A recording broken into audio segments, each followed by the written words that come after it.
Genesis 13 verses 1 to 18. So Abram went up from Egypt to the Negev, with his wife and everything he had, and Lot went with him. Abram had become very wealthy in livestock and in silver and gold. From the Negev he went from place to place until he came to Bethel, to the place between Bethel and Ai, where his tent had been earlier, and where he had first built an altar. There Abram called on the name of the Lord. Now Lot, who was moving about with Abram, also had flocks and herds and tents. But the land could not support them while they stayed together, for their possessions were so great that they were not able to stay together. And quarreling arose between Abram's herders and Lot's. The Canaanites and Perizzites were also living in the land at that time, so Abram said to Lot, "Let's not have any quarreling between you and me, or between your herders and mine, for we are close relatives. Is not the whole land before you? Let's part company. If you go to the left, I'll go to the right. If you go to the right, I'll go to the left." Lot looked around and saw that the whole plain of the Jordan toward Zoar was well watered, like the garden of the Lord, like the land of Egypt. This was before the Lord destroyed Sodom and Gomorrah. So Lot chose for himself the whole plain of the Jordan, and set out toward the east. The two men parted company. Abram lived in the land of Canaan, while Lot lived among the cities of the plain and pitched his tents near Sodom. Now the people of Sodom were wicked, and were sinning greatly against the Lord. The Lord said to Abram after Lot had parted from him, "Look around from where you are, to the north and south, to the east and west. All the land that you see I will give to you and your offspring forever. I will make your offspring like the dust of the earth, so that if anyone could count the dust, then your offspring could be counted. Go, walk through the length and breadth of the land, for I am giving it to you." So Abram went to live near the great trees of Mamre at Hebron, where he pitched his tents. There he built an altar to the Lord. This man of faith sort of began practicing his faith when he was about 75 years old. Okay? Some of us would have long retired by 75, and he was just starting out. Okay? God called him at that age, and then changed his entire way of life. God said to him, "Come out of your home country." And Abraham not only came out, but he came out with everything that he had. When you do that, it means you're never going to go back again. Okay? And he went out with no other assurance except for the promise from God. God said to him, "Come out and I will make you great." And that's all he had. And he left everything, stepped out. He didn't step out into, a place where you could use your GPS and there were proper roads and public transportation. There was just nothing out there, just wilderness and desert and some cities far away. But he stepped out. And God had chosen one man. God had chosen one man to begin a salvation plan that would be not only to save Abraham's clan or people. God had chosen one man to begin a salvation plan that would be for the salvation of the entire world. Because from Abraham will come the nation of Israel, and from the nation of Israel will come the Messiah of Israel, Jesus. And Jesus would not be the Messiah only of Israel. In time, he would be the Savior of the world. But God's salvation plan had to begin with one person. And he needed one thing from that one person. What did God need from Abraham for his salvation plan to begin? He needed Abraham to have faith in him, to trust him. He didn't need Abraham's sheep and lambs and flocks. He didn't need Abraham's servants or a militia. He didn't need a man of reputation and power. He needed a person of faith. And from that, he will begin a mustard seed of faith that would impact in time the entire world for all time. This is what faith, this is the importance of faith in the Christian walk. And so Abraham is called the man of faith. And although he did not fully understand God's promise to him, he didn't know what it meant for God to say, I will multiply you and I will make you a blessing to the families of the earth. What did that mean to him? He didn't. He had a wife, Sarai. She was too old to bear children, so he had no children. So that idea of becoming a family that would bless the world, he just couldn't picture it at this time. But still he followed. He said yes, because he held on to the promise of God. And this is how our relationship with God is. God makes us a promise, we believe it, and our response is faith. Our response is not to make that promise come true. Okay? In fact, when you look at the Abraham story, you find that sometimes the promise which sounded impossible was going to be undermined, it was going to be sabotaged. Okay? Might need your help with the next slide here. Yeah, okay. God's promise to Abraham, there were at least two occasions here in this, until this part of the story, when the promise that sounded impossible would have become impossible. Abraham went down to the Negev, and then he had to go to Egypt, as you can see on the map. And for a while, he had to go to Egypt to avoid a famine situation. And while he was there, he acted out of his own wisdom. He said to his wife, pretend that you are my sister so that these men here won't kill me and make you, and take you. So he was using his wisdom here. But you know what would have happened if they had, if the men had actually taken his wife? Then all the promise will go out of the window, because his wife will not have children and they will not become a nation, And so the promise was threatened here. But it was not Abraham who saved the situation. It was God who saved the situation to get Abraham back into the promise that he had given him. And so God allowed a plague to get onto the family of these people who were trying to be funny with him. And so Abraham got out of the situation with his wife safe. They went back to the Negev. And now we come to the second instance where the promise could have been threatened. And here we have what happened here was with Lot. Okay. Need help again with the slides. Before that? Yeah, one slide before. Okay. So we have Abraham and Pharaoh, and then Abraham and Lot. Okay, so this uncle and nephew had a problem. Both of them were getting wealthier, and that meant more herds, more flocks, more servants, and it was exerting pressure on the land. And here we have Lot saying to Abraham, "Uncle, it's not working out. It's not working out because my herders and yours, they are starting to fight over water." And Abraham was in a dilemma because he was the one who brought his nephew with him.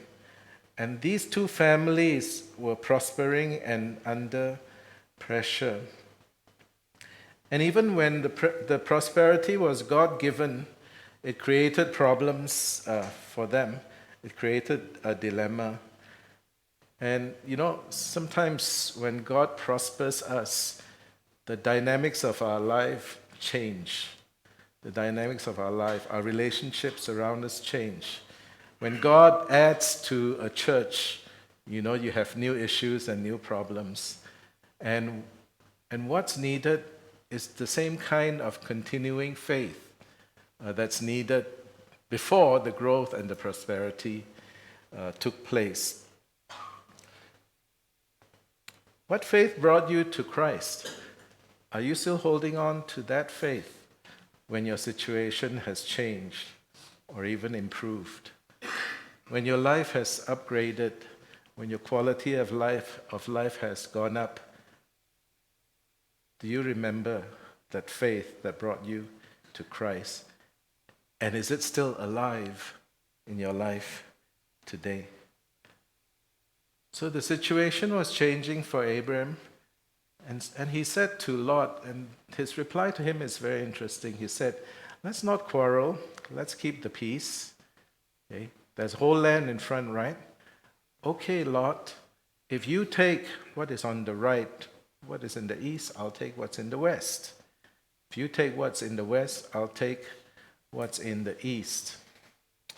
Now, Abraham let Lot choose first. But remember, he is the elder. He was the elder. He was the wealthier. He was the uncle. He didn't need to let Lot choose first. That's not the practice of the ancient Middle East. You let the elders choose first. But here we see Abraham's act of generosity as an act of faith. It's an act of faith. Why is it an act of faith? Because you remember, God promised him the land of Canaan. And where were they right now? In the land of Canaan. He was standing on the promised land of God. And now he was going to let Lot make a choice that could take that away from him. That promised land, that land promised to him. And still he practiced that faith. He allowed his faith to overcome his fear.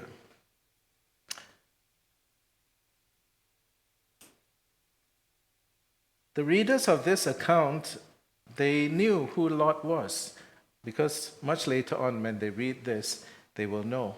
Lot became the father of the Ammonites and the Moabites. Ammonites and Moabites were not part of Israel, were not part of the chosen people of God through the line of Jacob. And if the Ammonites and Moabites took the land, what would happen to the promise? So I think even the Israelites who are reading this part of the story were wondering, why did Abraham let Lot choose? Okay. But Abraham was not acting just by his own thinking, by his own pragmatic wisdom.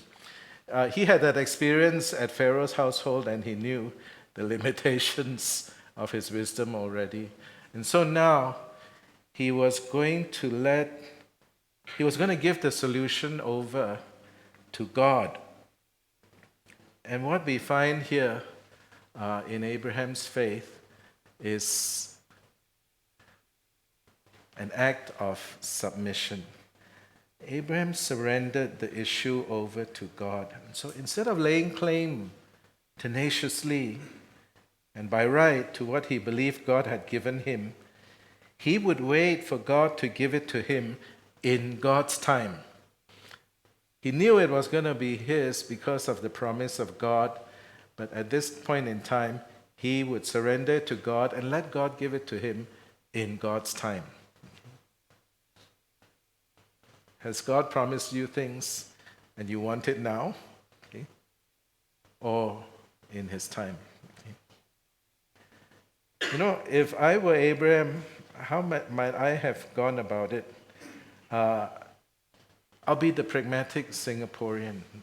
I'll say, you want this a lot? Okay, let's work out a win-win situation. Huh? Okay? There's fertile land here, not so fertile. Let's divide it into half. You take half of this, I'll take half of that. And we negotiate, we work it out, we'll negotiate it and do everything fairly, and we'll establish the boundaries and, good, rational approach. And Abram might also be thinking like, oh, I need to do this, not for myself, but for my family. Okay, I'm not worried about this, but I want my family to have the best. So I will choose and we'll work something out for the sake of my family. Abram did not do either of these things. He acted by faith in God. And so, Abram didn't even choose to draw lots with Lot. Okay, forgive the pun. Okay, okay. Say, Lot, okay, let's draw lots. Okay. He just let Lot have his way and let God give him his lot in life. Okay. Okay, all the daddy jokes are coming out now. Okay, sorry. Okay. Now, this was the man of faith who was ready now to surrender this life choice. This was a life choice to God and risk getting the shorter end of the deal. Okay, but he was willing to trust God. What about Lot? Let's think a while about Lot. Can I have the next slide? Lot's choice.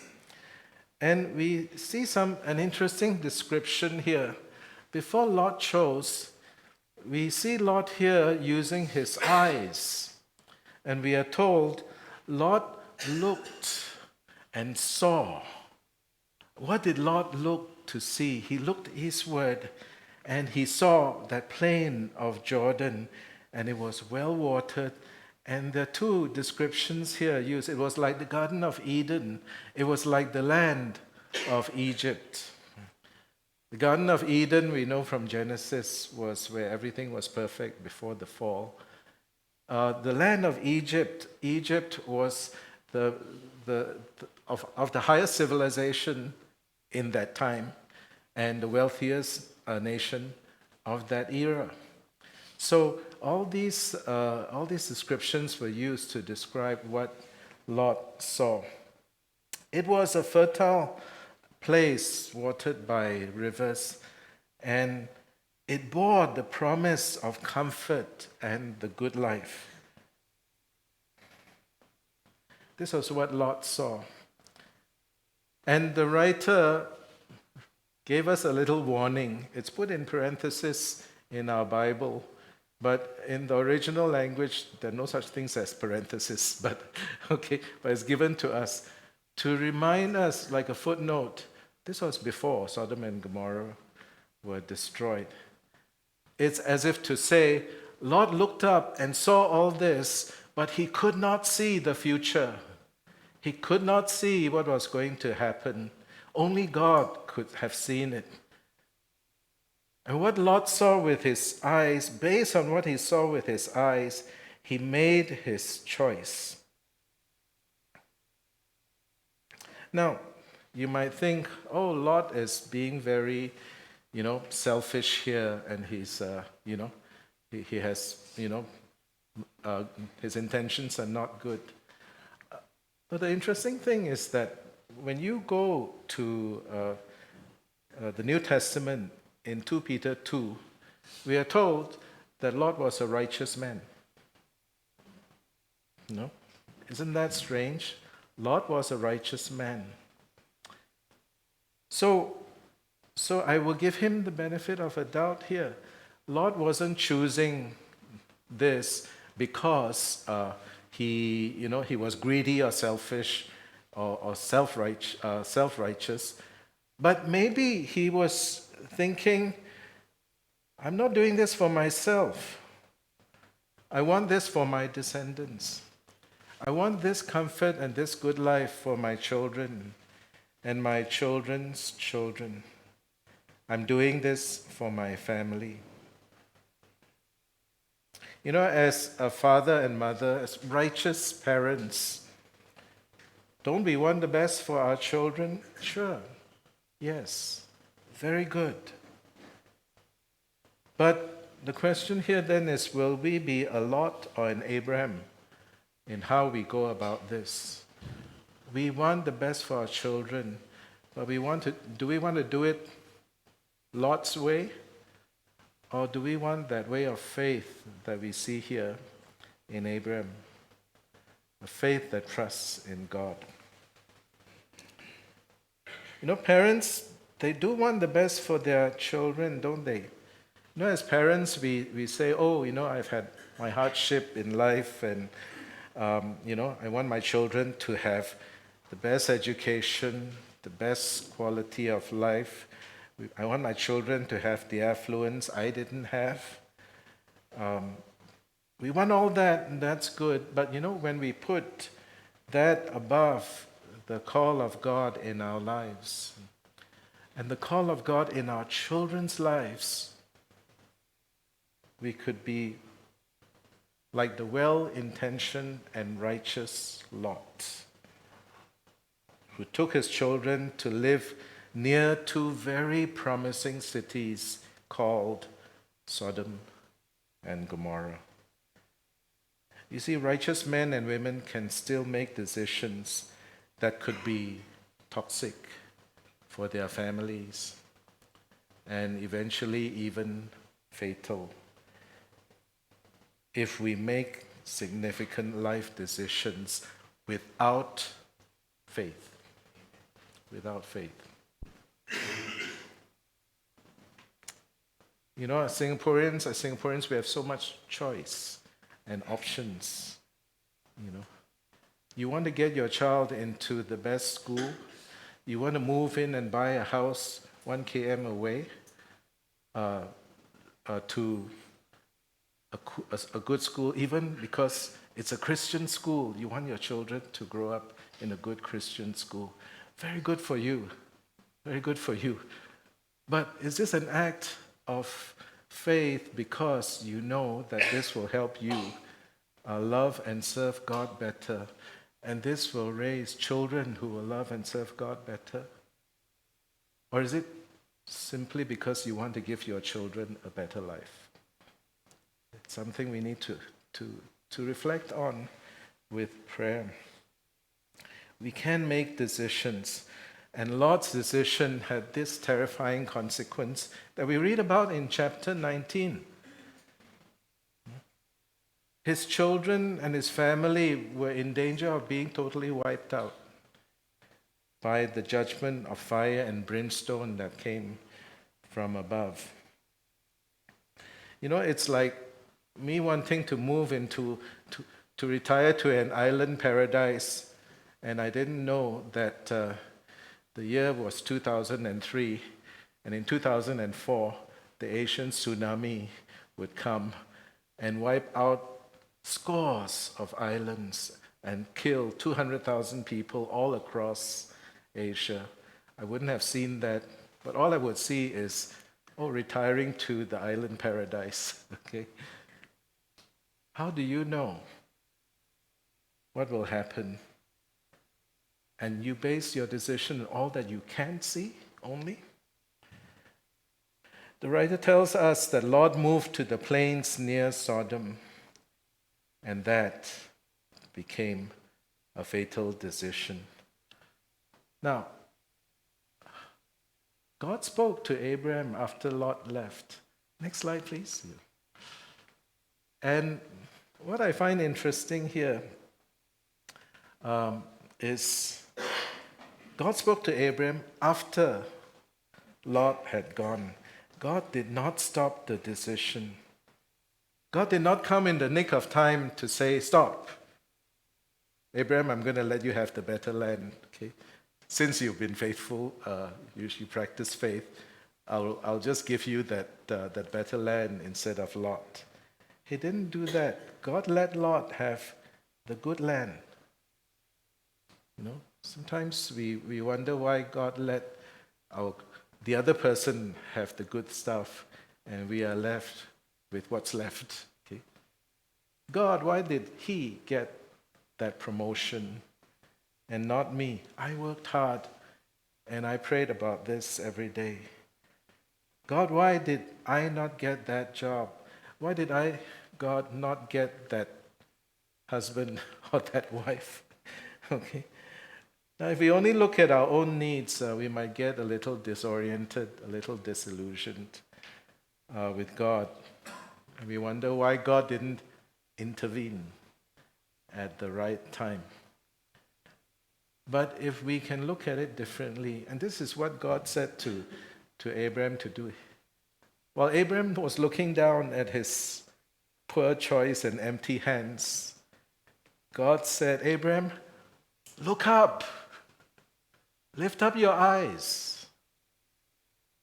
Look. Lift up your eyes. Look in all directions. Look east, look west, look north, look south. And then what did God do? God didn't give him anything. God simply reiterated his promise to Abraham. All Abraham got at this point in time, he didn't get anything. He didn't get a consolation prize. He didn't get any, especially anything to make up for that decision that he let Lot make. Instead, God simply repeated his promise to Abraham. And all Abraham got at this time was the reiteration of a promise. And at this time, with nothing to show for it, no permanent home, no children, no good land, Abraham had to raise his eyes and look and believe that all this would be his. Lot raised his eyes and saw the promises of the land.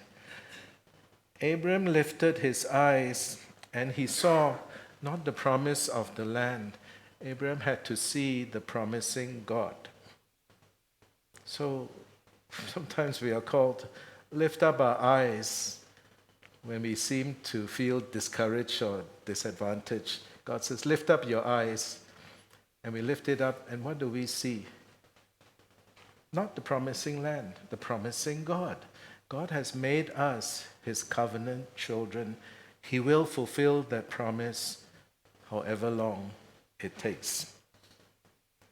And so, the story closes with Abram. He goes and he worships God again. He remembers the promise. Every new place he goes to, he would build an altar. It was not permanent, but it would remind him, it would be a marker that God will be his God.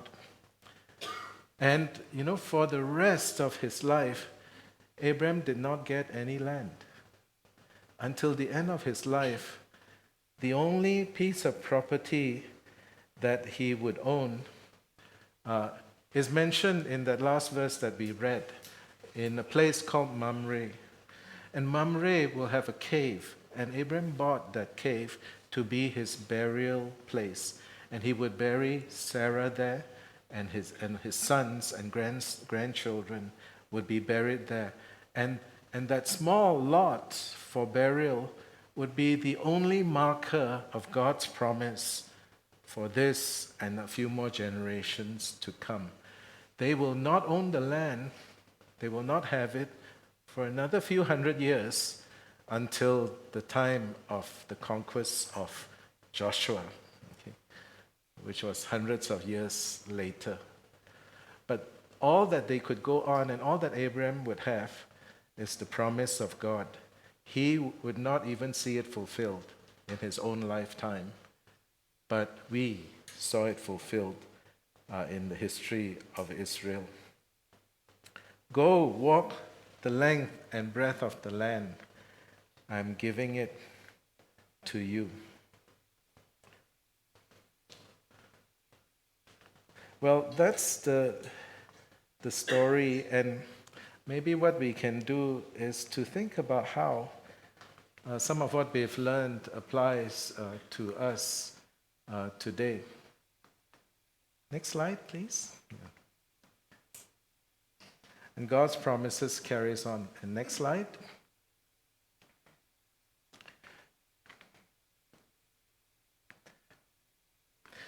Today we have a kind of theology called prosperity theology infiltrating many churches, especially churches that are in countries that are trying to catch up with the prosperity of the West.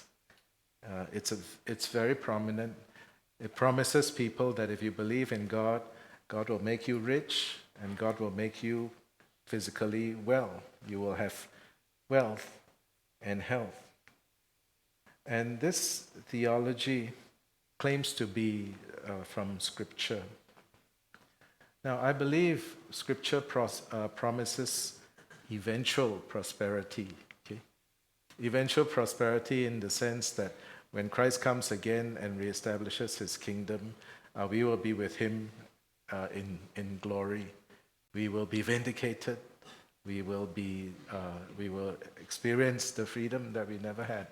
Okay, eventual prosperity, but a lot of places people are teaching immediate prosperity. That if you believe in God, it's just about what God will give you and bless you with today. This runs really counter to the teaching that we find here about Abram, the man of faith, and the faith that he practices.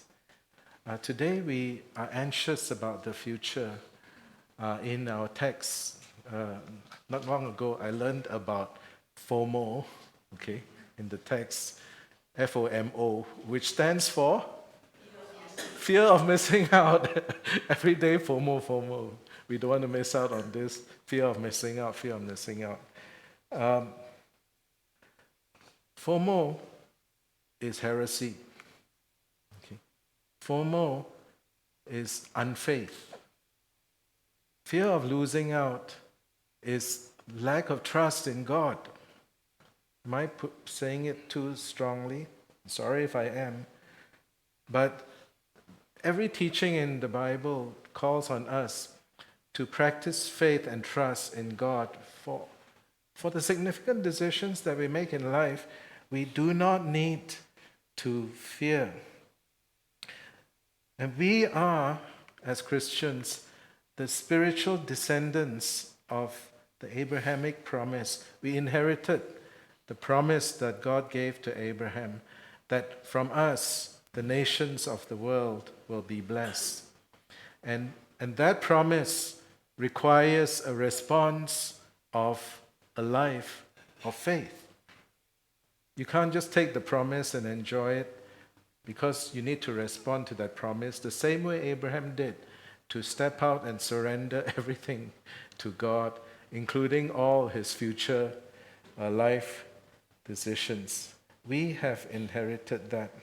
And we must live by the same faith today as Abraham did. Lift up your eyes. And you know, Hebrews 11 has a wonderful summary and description of the life of Abraham. And I'll just read parts of this for you, but in some parts of Hebrews 11, it describes Abraham as living like a stranger in a foreign country all his life. He lived in tents, he kept the promise, and Hebrews 11:10 says, he was looking forward to the city with foundations, whose architect and builder is God. And all these people, like Abraham, were still living by faith when they died. They still had to live by faith down to the last day of their life. They did not receive the things promised. They only saw them and welcomed them from a distance. This is not fulfillment theology today. They did not receive the promise, and they had to live by faith right on to the end, and they could only see it from a distance. They were looking for a better country, a heavenly one.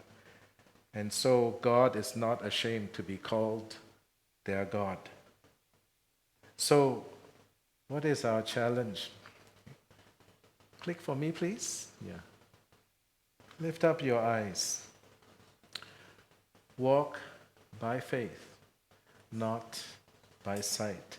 This is the difference between Abram and Lot. Walking by faith means we make decisions with the understanding that we are still strangers in a foreign country. We have no permanent rest until we rest in God. We look forward from a distance to that city whose builder is God. So, what kind of life choices are before you? Anyone here thinking about emigrating? You look at the other side and it looks good. Bigger homes. Finally, to have a backyard. Okay, those of us from HDB flats. Quality of life. Less pressurizing education for our children. Time for gardening. Good things. Are these things in your heart? Good for you. I would say, first of all, good for you. Or maybe you're thinking, I'm doing this for my family. I don't want my children to go through this education system. It's not so bad, but this education system. I don't want them to experience the pressure. Don't want them to go through the hardship I went through. I want them to have the good life. Is this a sufficient reason for you to make this decision? You know, I'm by no means saying, and you have to hear me out here, I'm by no means saying don't emigrate or immigrate, come in here. You know, I'm not saying that. But I'm saying don't make any of these decisions without prayerful faith, without trying to understand how God could use this to multiply your blessing to others and to do a ministry or an assignment that He has called you to. Maybe God can call you to another place for you to emigrate there and to a blessing to the nations from there. But whatever it is, you have to make this decision. And to say, I'm doing this for my family, for the Christian, is simply not good enough. Okay? Sometimes our life decisions, well, not just about emigrating, the choice of the jobs that we take, it's for the good of my family, yes. But maybe God has given you an assignment to serve in the ministry of His church, or in evangelism, or in missions, or in a social ministry that might not pay you as much as you would like to take care of your family, but you need to take a step of faith to fulfill His calling for you. Have you thought about that prayerfully?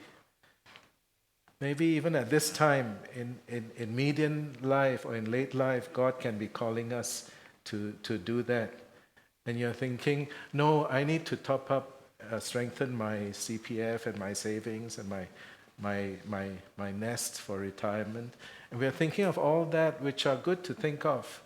But is this an act of faith that we are embarking on? You know, I've been a member of my church, Hosanna, for 40 years. And during the course of 40 years, there have been several points in time when I thought, should I go to another church? Should I join another church? And I visit many different churches, on Sundays, and some of it, are very attractive to me. Okay, you're very attractive to me. And I do think about that. And I can weigh the pros and cons. I can say, this church will be better for my children or for my young adult children or for, this and that reason. This place will spruce up, strengthen my worship life, and that place has a good cell group. I can think about all that. But am I doing what God wants me to do by faith? And whenever I come to that point, I know God's telling me to remain where I am and to work with this group of people who are my family, to be there for them at their celebrations and at their wakes and at their funerals, and they will be there for me for the same. And we will be a family in Christ together for as long as it takes.